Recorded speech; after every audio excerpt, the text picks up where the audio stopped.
اللہ رب العزت نے فرمایا کہ میرے حبیب صلی اللہ علیہ وآلہ وسلم، اگر میرے بندے آپ سے پوچھیں، of my servants enquire you about me, میرے بندے اگر میرے بارے میں آپ سے پوچھیں کہ میں کہاں ہوتا ہوں، اللہ پاک نے فرمایا کہ اگر لوگ انکوائر کریں کہ میں کہاں ہوتا ہوں، کیسے مل سکتا ہوں، how can we get near to ہم، ہاؤ کین وی فائنڈ ہم، اگر پوچھیں میرے بارے میں کہاں ہوں تو ان کو اتنی بات بتا دے کہ فإنی قریب، کہ میں بہت قریب ہوں، میں بہت قریب ہوں۔ قرآن مجید کی یہ جو دو ڈکلیریشنز ہیں، ان سے اب یہ انکار نہیں کر سکتا کوئی بندہ، نہ کوئی ڈاؤٹ ہے، نہ سسپیشن ہونا چاہیے، نہ کنفیوژن ہونا چاہیے اس بات میں کہ اللہ رب العزت نے کہا کہ میں، میرے بندوں کو بتا دیں جو اللہ کے بندے ہیں وہ ان کے بہت قریب ہے۔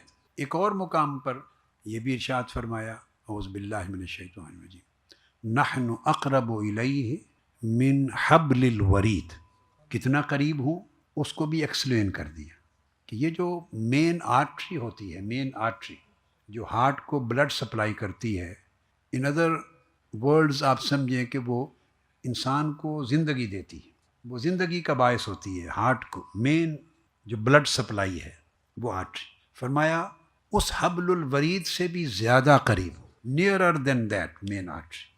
اس کا مطلب یہ ہوا کہ اللہ پاک یہ بات سمجھا رہے ہیں کہ میں تمہاری یہ جو زندگی ہے، تمہاری جو لائف ہے، اس سے بھی زیادہ قریب ہوں۔ اب یہ بات تو اسٹیبلش ہو گئی کہ اللہ پاک ہمارے بہت قریب ہے، ہم سب کے قریب ہے، کہ اس میں تو کوئی شک نہیں کہ اللہ ہمارے بہت قریب ہے۔ دیکھنا یہ ہے کہ ہم بھی اس کے قریب ہیں۔ دوسرے مقام پر فرمایا کہ اللہ ولی الذین آمنوا، ہر ایماندار جو ایمان لاتا ہے، ایوری بلیور ان فیتھ، جو ایمان لے آتا ہے اللہ اس کے رسول پر، اللہ ان کا ولی ہے۔ یہ ہے one sided relationship of almighty Allah with ourselves, ہمارے ساتھ اللہ کا ریلیشن یہ ہے کہ وہ ہمارے بہت قریب ہے۔ چونکہ بہت قریب ہے، ولی کا معنی بھی، ولی اس کا بھی جو سب سے اقرب اور احسن معنی ہے وہ قریب ہے۔ ولی اور ولایت، ولی قریب کو کہتے ہیں سب سے پہلے، جو بہت قریب ہو۔ مددگار کو بھی کہتے ہیں، آف کورس مددگار بھی قریب میں سے نکلا ہے کہ جو قریب ہوگا تو وہی مدد کر سکتا ہے، جو دور بیٹھا ہے وہ آپ کی مدد بھی نہیں کر سکتا۔ تو اگر مددگار کا معنی لیں تو اس کے اندر بھی اس کا جو سینٹرل پوائنٹ ہے، نیوکلیس ہے، وہ قریب ہونا ہے، جو قریب ہے وہی مدد کرتا ہے۔ یہ دوسرا معنی ہے۔ تیسرا معنی نگہبان اور نگران بھی ہے، نگہبان اور نگران، جیسے بعض اوقات نکاح ہوتا ہے تو ایک شخص اس کا ولی بنتا ہے، یعنی وہ اس کا موسٹ ٹرسٹ وردی شخص ہوتا ہے، ٹرسٹ وردی، قریبی ہوتا ہے، وہ قریبی ہوتا ہے اور اس کے میٹرز کی وہ نگرانی کرتا ہے، looks after his or Hare matters. تو جو نگران اور نگہبان ہے وہ بھی وہی شخص ہوتا ہے جو اس کے قریب ہوتا ہے، رشتے میں، اپنے احساسات میں، اپنی فیلنگز میں، اپنے کنسرنز میں، اپنی لو اور افیکشن میں، ریلیشن شپ میں، اس کے ساتھ اس کی لائلٹی میں، اور اس کے معاملات کو، اس کے افیئرز کو اچھے طریقے سے ہینڈل کرنے کی ایبیلٹی میں، ان سب چیزوں میں جو قریب ہوتا ہے اس کو ولی بنایا جاتا ہے۔ تو ولی کے معنی میں جتنے معنی بھی ولی کے 3 4 5 معنی کیے جاتے ہیں، میں سبجیکٹ نہیں ہے کہ اس کی ڈیٹیل میں جاؤں، سارے معانی میں اس کے جتنے مفہوم ہیں سب میں بنیادی تصور کیا رہتا ہے؟ قریب۔ وہ حصی طور پہ قریب ہو، یعنی ایکسٹرنل نیئرنیس ہو، یا انٹرنل اور اسپریچول نیئرنیس ہو۔ ولایت قربت کا نام ہے، پروکسیمیٹی، نیئرنیس، یہ ولایت، اور جو جتنا قریب ہے وہ اتنا ولی ہے اس کا۔ تو یہ اس لیے دونوں چیزیں آپس میں معنی کے اعتبار سے ایک ہی ہیں۔ فرمایا کہ ہم تمہاری شاہ رگ یعنی مین آرٹری سے بھی زیادہ قریب ہیں۔ فرمایا ہر مومن کا، میں ہر مومن کا ولی ہوں۔ فرمایا میرے بندے پوچھیں تو بتا دیں کہ میں بہت قریب ہوں۔ اللہ ہمارا ولی ہے، بولیے، میں یہ چیز چاہتا ہوں آپ کو ذہن نشین ہو جائے، اللہ ہمارا ولی ہے اور اللہ ہمارے بہت قریب ہے۔ یہ دو چیزیں اس طرح کہیں کہ آپ کا ذہن بھی اس میں حاضر ہو جائے اور آپ کا دل دماغ اندر یہ سوچ ہے وہ اس تصور کو پرسیو بھی کرے، کنسیو بھی کرے، اس کو فیل بھی کرے، ابزارب بھی کرے، اس کو اچھی طرح سمجھیں۔ اللہ ہمارے بہت قریب ہے، اور اللہ کہیں اللہ میرا ولی ہے، یہ بات قرآن مجید سے اسٹیبلش ہو گئی، اس میں کوئی شک اور شبہ نہیں ہے۔ اب میں نے یہ کہا کہ یہ ون سائیڈڈ ریلیشن شپ ہے۔ قرآن مجید میں ولایت دو نسبتوں سے ذکر ہوا ہے ولایت کا، ایک کہ اللہ ولی ہے بندوں کا، اور بعض جگہوں پر ذکر آیا ہے کہ بندہ اللہ کا ولی ہے، اللہ ولی الذین آمنوا، اور دوسری جگہ ذکر آیا ہے ان اولیاءہ الا المتقون، کچھ لوگ ایسے ہیں جو اللہ کے ولی ہوتے ہیں، یا ارشاد فرمایا الا ان اولیاء اللہ، آگے لا خوف علیہم ولا هم یحزنون، تو وہ لوگ جو اللہ کے ولی ہوتے ان پر کوئی خوف نہیں ہوتا، غم نہیں ہوتا، ان کے ساتھ یہ نعمتیں ہوتی ہیں، اللہ کا یہ کرم ہوتا ہے، وہ ایک الگ سبجیکٹ ہو گیا، مگر جو مین تھیم ہے وہ دوز ہو آر Allah's ولی، اللہ کے، those who are friends of almighty Allah, those who are very close and near to Allah, Allah تو بندوں کا ولی ہے۔ یہ جو کہا کہ کچھ بندے اللہ کے ولی ہوتے ہیں، دو میں فرق کیا ہے؟ دو میں بڑا فرق ہے، وہ یہ کہ اللہ تو ہم میں سے ہر ایک کے قریب ہے، مگر ہمیں سمجھ نہیں ہے، ہم اس کو قریب دیکھتے نہیں ہیں، ہم اس کے قریب ہونے کو جانتے نہیں ہیں، ہم اس کے قریب ہونے کا احساس نہیں کرتے، ہمیں اس کے قریب ہونے کا شعور نہیں ہے۔ وہ قریب ہے، ہم قریب نہیں ہیں، وہ ہمارے قریب ہے مگر ہم اس کے قریب نہیں ہیں۔ ہر ایمان والا وہ ہے، ہر مومن وہ ہے کہ اللہ اس کے قریب ہوتا ہے، مگر وہ ہر بندہ جس کے اللہ قریب ہوتا ہے وہ اللہ کا ولی نہیں بنتا۔ اس کے رسپانس میں جو بندہ اللہ کے قریب ہو جاتا ہے وہ اللہ کا ولی ہو جاتا ہے۔ اللہ کی قربت کے رسپانس میں جو اللہ کے قریب ہو جاتا ہے وہ اللہ کا ولی ہو جاتا ہے، وہ ولی اللہ ہو جاتا ہے۔ اب بندہ اللہ کے قریب کس طرح ہوتا ہے؟ اس میں سب سے پہلی رکاوٹ تو یہ ہے کہ اس کا شعور ہی بیدار نہیں ہے، اس کا شعور بیدار نہیں۔ سن لیا، ہر ایمان والا اس کو مانتا ہے اور وہ جانتا ہے، اس کو یاد کرا دیں تو وہ آلریڈی جانتا ہے، اس کو سنا دیں تو اس کو آلریڈی معلوم ہے، بس وہ صرف جاننے اور علم کی حد تک رہتا ہے اللہ کا قریب ہونا، مگر وہ قریب ہے، کتنا قریب ہے اور کیسے قریب ہے اس کا شعور نہیں ہوتا بندے کو۔ یہ شعور کیوں نہیں ہوتا؟ یہ چیز آج سمجھانی، یہ شعور کیوں نہیں ہوتا؟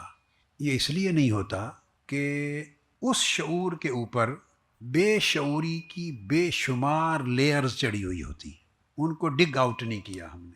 بہت سی زمین کی چیزوں میں خزانے پڑے ہوتے ہیں نا، آئل ہوتا ہے، منرلز ہوتے ہیں، اور بہت بہت قیمتی چیزیں دنیا میں ہوتی ہیں نا، جن جن کنٹریز میں ہیں، جو جو اللہ نے زمینی خزانے دیے ہیں، ٹریئرز دیے ہیں پوری ورلڈ میں، وہ سارے زمینوں کے نیچے ہوتے ہیں۔ یہ بات سمجھیں، جتنے خزانے دیے ہیں کسی ملک میں، آپ روئے زمین پر مشرق سے مغرب تک مجھے ایک ملک ایسا بتا دیں کہ وہ سارے خزانے ایسے زمین کے اوپر پڑے ہوئے ہوں۔ خزانہ ہمیشہ تہوں کے نیچے ہوتا ہے، خزانہ کبھی ننگا نہیں ہوتا، خزانہ ننگا نہیں ہوتا، اور بندہ جو ہے اس کا پرابلم یہ ہے کہ جو ننگا ہے اس کے پیچھے بھیگتا ہے، جو چیز ننگی ہے اس کے پیچھے دوڑتا ہے، جو مخفی ہے، ہڈن ٹریئرز، وہ چونکہ نظر نہیں آتے، وہ اس کی غفلت کی تہ میں رہتے ہیں، اس میں زندگی برباد ہو جاتی ہے۔ اس وجہ سے اس نے جو پہلا سبق دیا ہے نا، first lesson to develop the relationship with almighty Allah, پہلا سبق تعلق جوڑنے کا اپنی ذات کے ساتھ، وہ بھی غیب کا، ان سین کا سبق دیا، الذین یؤمنون بالغیب، ابتدا یہاں سے کی ہے کہ اگر کوئی مجھے تعلق جوڑنا چاہے، کیا تعلق جوڑنا چاہے، تو وہ اسے جان لینا چاہیے کہ کچھ چیزوں کو ڈگ آؤٹ کرنا پڑے گا، میں غیب کے پردوں میں ملتا ہوں۔ یہ خلوت ہے، اور خلوت اللہ رب العزت نے انسانی زندگی میں ایک لازمی حصہ بنایا ہے، اور اس کی بڑی برکتیں اور بڑی رحمتیں اور بڑے فوائد ہیں۔ یہ جو ہر سال اعتکاف ہوتا ہے ماہ رمضان المبارک کے آخری عشرہ میں، 10 دنوں میں، وہ کیا ہے؟ وہ یہی آئسولیشن ہے۔ اس کو موجودہ کووڈ-19 یا کرونا وائرس کے ساتھ اگر کوریلیٹ کر دیں تو اس کو کوارنٹین کا نام دے دیں گے۔ موجودہ حالات میں کوارنٹین کا نام سن کے جو اس کی ساؤنڈ ہے، جب یہ کانوں پر اس کی آواز آتی ہے تو ذہن پریشانی کی طرف جاتا ہے، سو ہم اس کو ایک طرف کر دیتے ہیں۔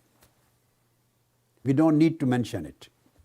ہم آئسولیشن کا نام لیتے ہیں خلوت، اور خلوت بیسک سمجھے مغز ہے اعتکاف کا۔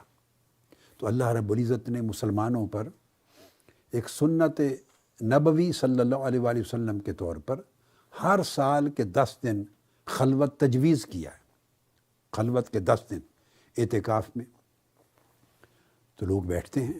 جب خلوت میں بیٹھتے ہیں تو وہ خلوت بڑی خوبصورت بن جاتی ہے، جس خلوت میں انسان اپنے لیے کوئی جلوت پیدا کر دے۔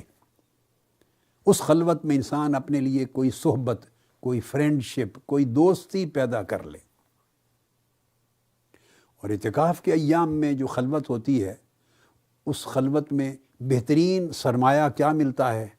بندے کو کہا جاتا ہے کہ تم ساری دوستیاں چھوڑ کے آ گئے ہو، تعلقات چھوڑ کے آ گئے ہو، مصروفیات چھوڑ کے آ گئے ہو، مشاغل چھوڑ کے آ گئے ہو، گھر بار چھوڑ کے آ گئے ہو۔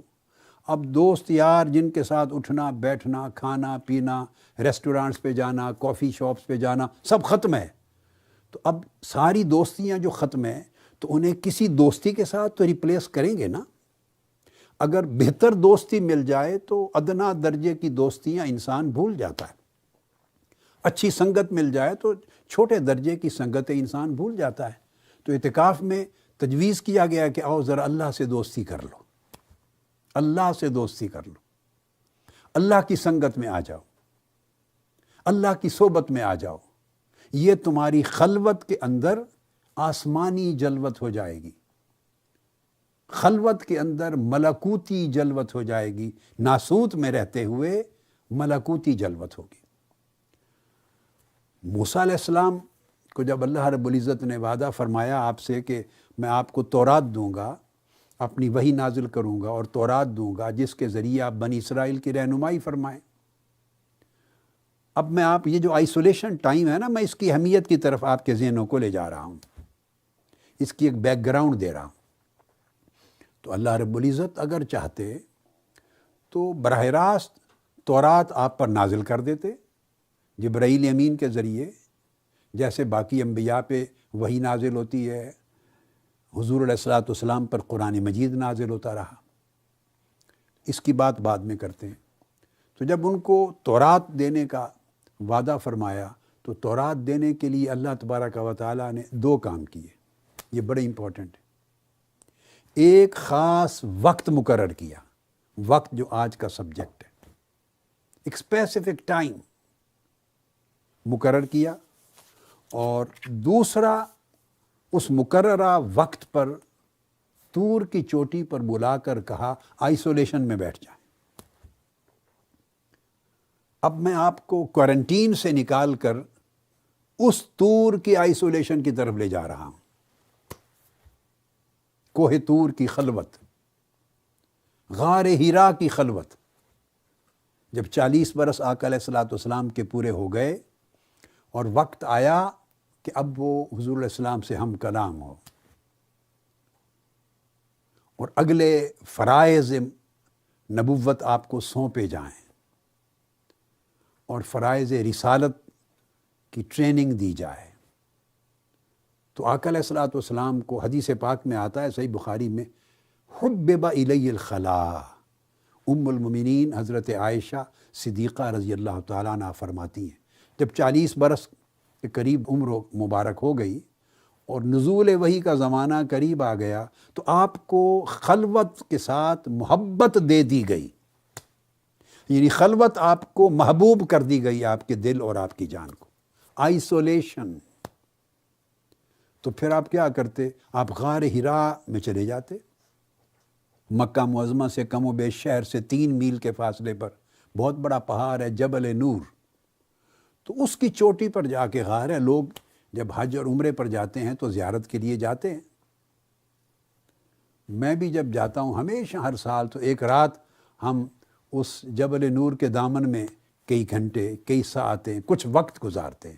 پہلے تو میں بھی جایا کرتا تھا، اور پھر جوان لوگ اپنی ٹیمیں بنا کر غار ہرا میں جاتے ہیں. میرے پوتے جاتے ہیں، میری پوتیاں جاتی ہیں، چھوٹے بچے، اور ہم نیچے محفل ذکر کرتے ہیں، محفل نعت لوگ کرتے ہیں، ہم وہاں بیٹھتے ہیں. جب میری صحت اس قابل تھی تو میں خود بھی جایا کرتا تھا. تو آقا علیہ السلام سے فرمایا کہ آ جاؤ. تو آپ ایک ہفتے کے لیے، 10 دنوں کے لیے، 15 دنوں کے لیے، 20 دنوں کے لیے، مہینے کے لیے، 40 دن کے لیے آئسولیشن میں چلے جاتے، خلوت میں. تو خلوت میں بیٹھ کر حدیث کے لفظ آتے ہیں تحنس، رات دن مسلسل مراقبہ کرتے، اللہ رب العزت کے لیے میڈیٹیشن کرتے، اس کی طرف اپنے دھیان کو لگا لیتے، اپنی توجہ کو مرکوز کر لیتے، اپنے من میں ڈوب کر پاجا سراغ زندگی. اس حقیقت کا سراغ پانے کے لیے آقا علیہ السلام تمام دنیاوی جو مادی حقائق ہیں ان سے کٹ آف ہو جاتے.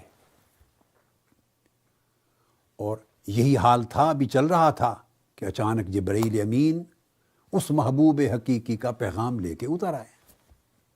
تو خلوت کا جو وقت ہوتا ہے، خلوت کا وقت، اس میں مالا اعلیٰ سے چیزیں اترتی ہیں، یا یوں کہیے کہ اترنے کا امکان ہوتا ہے. ہم اس کے لیے کتنے ریسیپینٹ بنتے ہیں، اپنے دل کو، اپنے من کی جو خلوت گاہ ہے اس کو کتنا صاف ستھرا اجلا کرتے ہیں کہ اس کا نور اتر سکے، اس کی قربت نصیب ہو سکے. ڈیپینڈ کرتا ہے کہ ہم اس وقت کو کیسے استعمال کر رہے ہیں، خلوت میں جا رہے ہیں اور خلوت کا وقت کیسے یوٹیلائز کر رہے ہیں. یہی سیدنا موسیٰ علیہ السلام کے لیے کیا. تو بلا لیا. قرآن مجید میں آتا ہے وَلَمَّا جَاءَ مُوسَىٰ لِمِيقَاتِنَا، میقات وقت کا لفظ آیا ہے. جب موسیٰ ہمارے مقرر شدہ وقت پر پہنچ گئے، تو مقرر شدہ جگہ بھی ہے اور مقرر کیا ہوا وقت بھی ہے. ایک اسپیسیفک ٹائم جو تھا، اسٹیپولیٹڈ ٹائم، اس پر پہنچ گئے. اب اس خاص وقت پر بلانا، ایسا تو نہیں ہے کہ اللہ رب العزت کے باقی ٹائم مصروفیات کے ہیں، مشاغل کے ہیں. ایک اپوائنٹمنٹس ڈائری بنی ہوئی ہے کہ یہ فلاں کی ملاقات ہے، فلاں مصروفیت ہے، تو میرے لیے آپ کے لیے یہ سلاٹ آف ٹائم ہے. ایسی بات نہیں ہے. وہ تو وقت کا مالک ہے، وہ جس وقت چاہے بلا لے. مگر انسان کو وقت کی اہمیت سمجھانے کے لیے وقت کیا ہے کہ کہیں موسیٰ علیہ السلام ہی ایسا نہ کریں جب جی میں آیا چلے جائیں گے. نہیں، ایک وقت مقرر کیا. وقت کی سگنیفیکنس، وقت کا ریلیونس، پابندی، یہ وقت ایک الگ سبجیکٹ ہے، میں اس کی طرف نہیں جا رہا، مگر آپ تھوڑا سا اس کو بھی ذہن میں رکھ لیں. پابندی، یہ وقت سبجیکٹ الگ ہے مگر اس کے ساتھ ریلیٹڈ ہے. مگر وقت اٹ سیلف، جو لمحہ وقت ہے، جو وقت گزر رہا ہے، اس کی اہمیت کو، اس کے تصور کو دل و جان میں ثبت کرنا، بٹھانا. لِمِيقَاتِنَا، مقررہ وقت پر بلایا، اور موسیٰ علیہ السلام اس مقررہ وقت پر پہنچ گئے. یہ تو وقت کا ریلیونس. اور پھر کیا ہوا؟ جب وقت پر پہنچے تو وہ کلمہ ربہ، تب اللہ نے کلام کیا. تو پہلے ایک وقت مقرر کیا، اور وقت کے ساتھ آگے دیکھیے پھر اس مقام کو، پہاڑ کی طور کی چوٹی کو خلوت گاہ بنایا، آئسولیشن میں بٹھایا. آئسولیشن کیا ہوتی ہے کہ پہلے آدمی مادی مشاغل سے، مادی رابطوں سے، سفلی تعلقات سے جو انسان کو نیچے گراوٹ کی طرف لے جاتی ہیں، اسفل سافلین کے مقامات سے کاٹا جاتا ہے، کٹ آف کیا جاتا ہے، تعلقات کو توڑا جاتا ہے. جب یہ سفلی تعلقات، مادی تعلقات اور رشتے، رجحانات، میلانات، رغبتیں، شہوتیں، خواہشیں، جب تک ان سے بندہ نہ کٹے، اس وقت تک وہ جو بڑا اونچا تعلق ہے، ربط ہے، مالا اعلیٰ سے بھی اونچا، لا مکان کا ربط، وہ ڈیوائن یونٹی، وہ ڈیوائن ریلیشن شپ، وہ ڈیوائن پروکسیمٹی، وہ ڈیوائن نیئرنس، وہ ڈیوائن فرینڈشپ، وہ جو تعلق ہے وہ جڑتا نہیں. اللہ۔